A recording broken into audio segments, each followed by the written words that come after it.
کہ جو ناانصافیاں، جو زیادتیاں سندھ میں جو بدعنوان گورنمنٹ ہے اس کی طرف سے جو اس شہر کے لوگوں کے ساتھ ہو رہی ہیں، ان ناانصافیوں کے خلاف، اس شہر کی تباہی کے خلاف، یہاں جو تعلیم کا نظام درہم برہم کیا ہے، ہمارے بچوں کے مستقبل سے جو کھلواڑ کیا ہے، ان تمام ناانصافیوں کے خلاف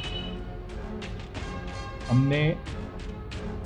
حکومت کے بدعنوان حکومت کی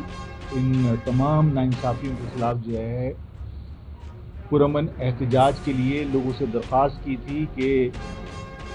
سفید پرچم لے کر 12 تاریخ کو گھروں سے نکلیں اور اپنی ناراضگی کا اظہار کریں پرامن طریقے سے، اور اس بات کا اظہار کریں کہ یہ شہر نہ تو غلاموں کا شہر ہے اور نہ ہی یہ شہر لاوارث ہے۔ اور اس سلسلے میں تمام سول سوسائٹی کے لوگوں سے بھی ملا ہوں، میں تاجر تنظیموں سے بھی ملا ہوں، مجھے بہت ساری جگہ جانے کا موقع ملا اور بہت ساری جگہ میں نہیں جا سکا وقت کی کمی کی وجہ سے۔ میں نے بعض جگہ سیاسی تنظیموں سے، مذہبی تنظیموں سے آپ کے ذریعے درخواست کی کہ وہ اس شہر سے وہ بھی محبت کرتے ہیں تو وہ بھی اس عمل میں، اس احتجاج میں، پرامن احتجاج میں شریک ہوں۔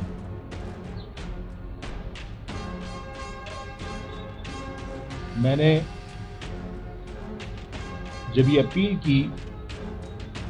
اور جو لوگوں کا رسپانس تھا، اور شہر گواہ ہے کہ شہر میں اس وقت جو ماحول ہے اس سے لوگوں میں بہت امید پیدا ہوئی، لوگوں میں احساس تحفظ پیدا ہو رہا ہے۔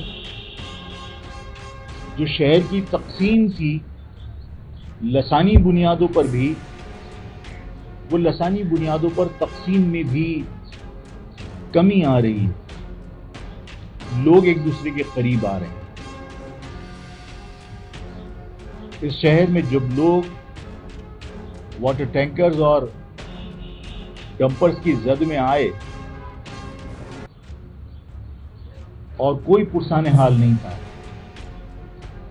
اور یہ کے بعد دیگر اس شہر کے نوجوان، اس شہر کے بزرگ، اس شہر کی خواتین اس ہیوی ٹریفک کی زد میں آ کر جاں بحق ہو رہی تھی، تو میں نے لوگوں سے درخواست کی، پہلے حکومت سے اپیل کی کہ انہیں اس تباہ حال شہر میں آنے سے روکا جائے، ان کے لیے اوقات طے کیے جائیں، ان کی اسپیڈ طے کی جائے۔ جو محکمہ ہے ٹرانسپورٹ کا، اس نے جو اسپیسیفیکیشنز ان کی دی ہیں، ان اسپیسیفیکیشنز پہ اگر یہ پورا نہیں اترتے، ان کے فٹنس سرٹیفکیٹ جاری نہ کیے جائیں، ان کے ڈاکومنٹس چیک کیے جائیں، ان کی رجسٹریشن چیک کی جائے، اور اگر ہم نے کہا کہ حکومت نہیں کرتی تو عوام ان کو روکے گی، اس لیے کہ ان کے بچے قتل ہو رہے ہیں، ان کے بچے اس ہیوی ٹریفک کی وجہ سے جاں بحق ہو رہے ہیں۔ لوگوں نے روکنے کی کوشش بھی کی اور اس پر ظاہر ہے کہ میرے خلاف مقدمات درج کر کے مجھے گرفتار بھی کیا، بے گناہ لوگ بھی گرفتار ہوئے۔ لیکن اس شہر میں یہ پیغام گیا کہ نتائج کی پرواہ کیے بغیر کوئی شہر پر ہونے والے ظلم پر آواز اٹھا سکتا ہے۔ عوام کے اندر امید پیدا ہوئی، عوام میں حوصلہ پیدا ہوا اور لوگوں نے سوال کرنا شروع کیا۔ میں یہ نہیں کہتا کہ लोगों को डंपर जला देना चाहिए। खैबर पख्तूनख्वा के इलाके में हादसा हुआ तो वहां ड्राइवर को पत्थर मार मार के सर पे कुचल दिया उसका सर। मैं ये नहीं कहता कि ये अमल दुरुस्त है और यहाँ पर भी ऐसा होना चाहिए। मैं ये भी नहीं कहता कि वाटर टैंकर्स को जला देना चाहिए, लेकिन अब लोग सवाल करते हैं।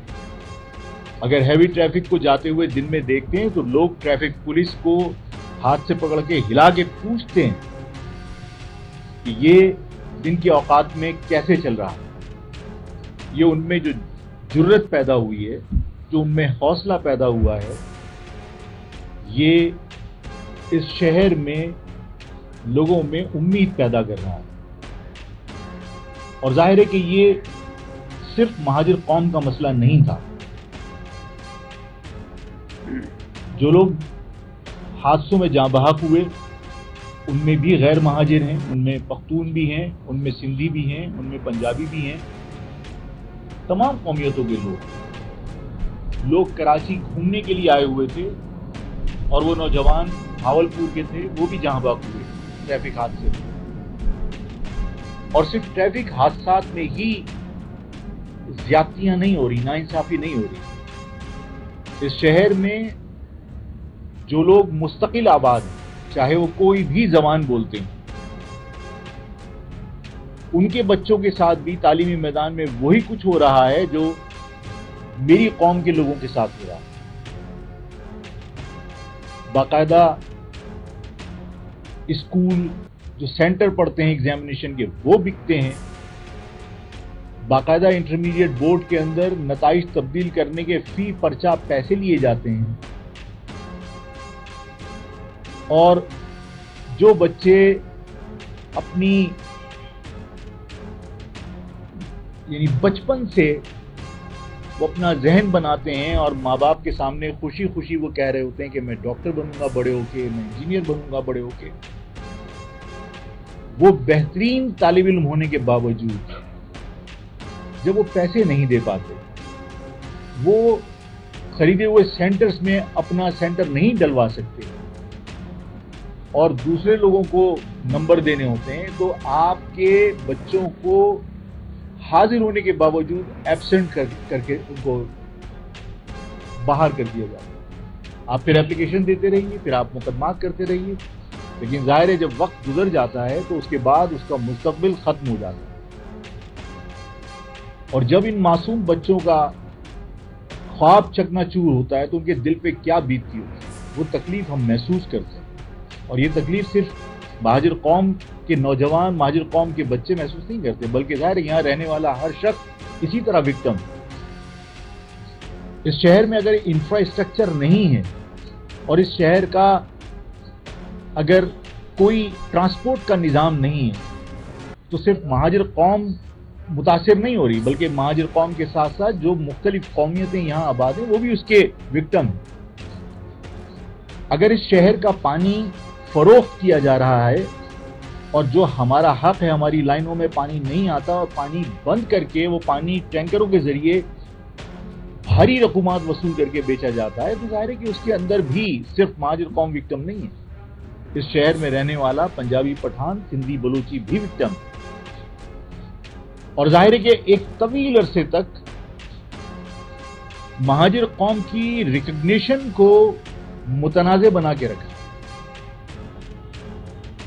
और सिंधी, बलोची, पख्तून इनमें तफरीक पैदा करके रखी। क्योंकि आफाक के बारे में लोग ये कह सकते हैं कि आफाक लसानी सियासत करता है, लेकिन आफाक ने इस अपनी शनाख्त के साथ मैं जिसके पास गया और जो मेरे पास आया, मैंने हर शख्स को इस बात पर कन्विंस किया। सब्सक्राइब कीजिए हमारे चैनल को और बेल आइकन को दबाइए